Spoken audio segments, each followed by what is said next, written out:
The screaming woman stumbled forward, her bare feet bleeding on the cobblestones as the cart lurched through the narrow medieval street.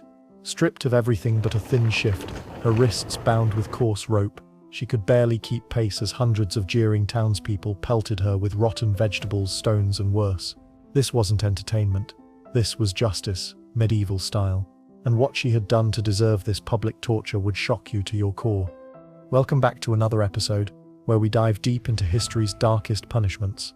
Today, we're exploring one of the most brutal and humiliating forms of public justice ever devised: carting and public shaming. By the end of this video, you'll understand exactly why this punishment was considered worse than death itself by many who endured it. But first, make sure to hit that subscribe button and ring the notification bell, because the stories we uncover get more shocking every week. Picture this. It's 1348 in medieval London. The Black Death has just swept through Europe, killing a third of the population. Society is hanging by a thread, and the church's grip on moral authority has never been tighter. In this world of fear and desperation, maintaining social order isn't just important, it's a matter of survival, and nothing threatened that order more than sexual transgression. Enter the punishment of carting, a spectacle so designed to destroy a person's very identity that it would haunt communities for generations. This wasn't just about punishment, it was about creating a living example that would terrify others into compliance. Margaret de Clare thought she was being discreet.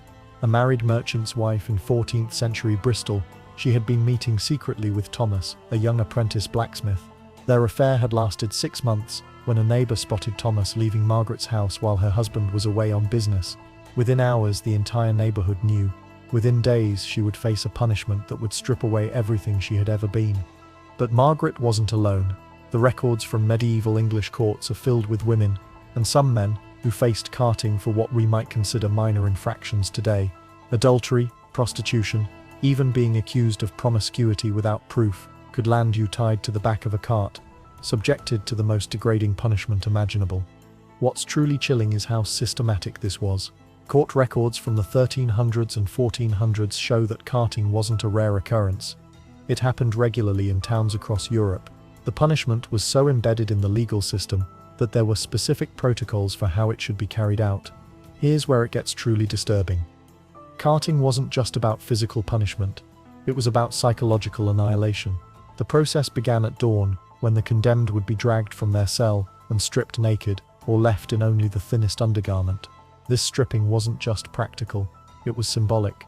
Every layer of clothing represented status, dignity, protection. Removing them left the victim literally and figuratively exposed. Then came the binding. Rough hemp rope would be tied around their wrists, connecting them to the back of a wooden cart. The cart itself was often decorated with symbols of their alleged crime: bundles of straw for prostitutes, broken marriage chains for adulterers. The condemned had to walk behind this cart, unable to control their pace, stumbling and falling as the wheels rolled mercilessly forward through the town's streets. But here's what made carting truly diabolical. The route was never random.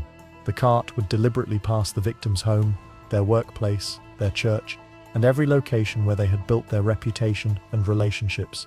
At each stop, the town crier would announce their crimes in vivid detail, ensuring that everyone understood exactly why this person was being destroyed before their eyes. If you're thinking this sounds like a medieval version of cancel culture, you're not entirely wrong, except the consequences were far more immediate and violent. The crowds that gathered weren't passive observers, they were active participants in the punishment, encouraged by both church and state to express their moral outrage through physical action. Contemporary accounts describe crowds hurling not just rotten food, but stones, animal waste, and anything else they could find. The goal wasn't just to humiliate, it was to inflict real physical harm. Many victims emerged from carting with permanent injuries, scarred faces, and broken bones. Some didn't emerge at all.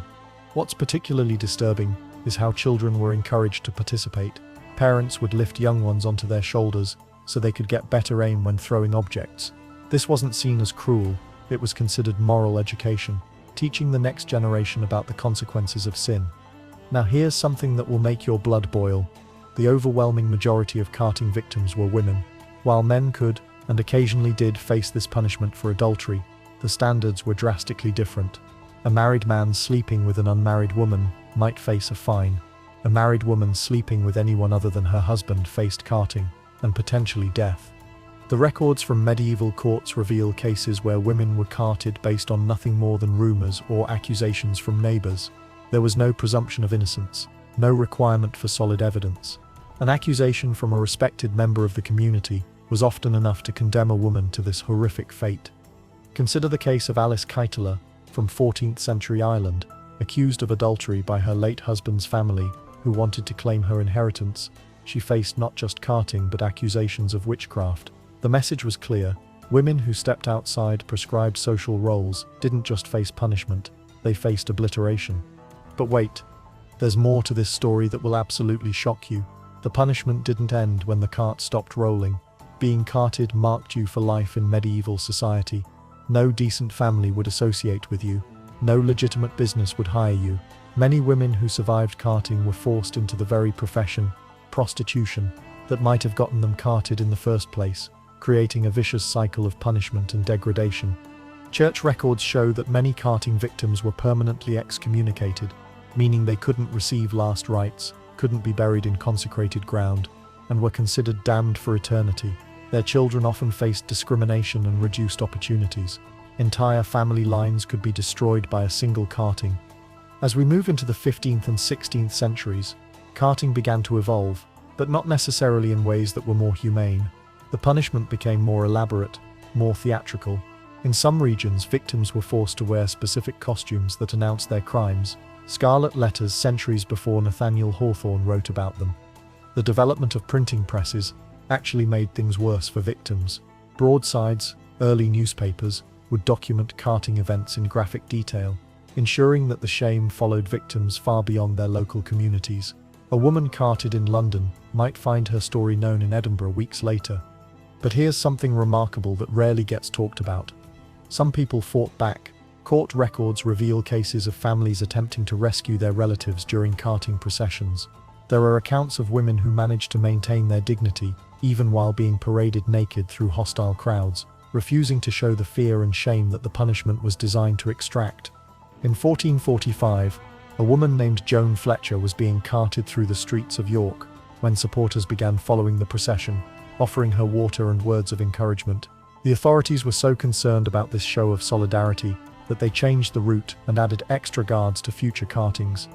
These acts of resistance remind us that even in history's darkest moments, human dignity could not always be completely crushed. The practice of carting began to decline in the late 16th century, not because society became more humane, but because the punishment was becoming counterproductive. Towns were growing larger, communities less tight-knit. The shame that was central to carting's effectiveness was diminishing as people could more easily disappear into crowds and start over elsewhere. Additionally, the Protestant Reformation challenged some of the Catholic Church's more extreme positions on sexual morality. While still harsh by modern standards, Protestant communities were sometimes less likely to resort to the most extreme forms of public shaming. Before we wrap up, I want you to consider something disturbing.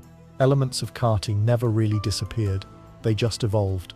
The impulse to publicly shame those who violate sexual norms, to strip away their dignity and force them to parade their supposed sins before hostile crowds, that impulse is still with us.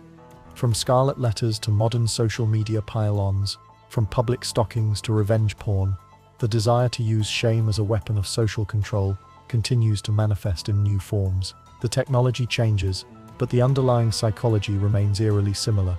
The story of carting and public shaming reveals something fundamental about human nature: our capacity for both cruelty and resistance, our tendency to use moral outrage as justification for violence, and our ability to transform legitimate concerns about social order into instruments of oppression. These weren't just historical curiosities, they were real people, with real families, real dreams and fears. Margaret de Clare, Alice Keiteler, Joan Fletcher, their names deserve to be remembered, not just as victims, but as human beings who faced unimaginable cruelty with whatever dignity they could maintain. What do you think? Could something like carting happen again in modern society? Are we as civilized as we think we are, or do we just express our cruelty in more subtle ways? Let me know in the comments below. I read every single one and your perspectives help shape future episodes. If this story shocked you as much as it shocked me when I first researched it, smash that like button and subscribe for more deep dives into history's darkest chapters. And ring that notification bell, because next week we're exploring another punishment that will leave you questioning everything you thought you knew about medieval justice. Until then, remember, those who forget history are doomed to repeat it.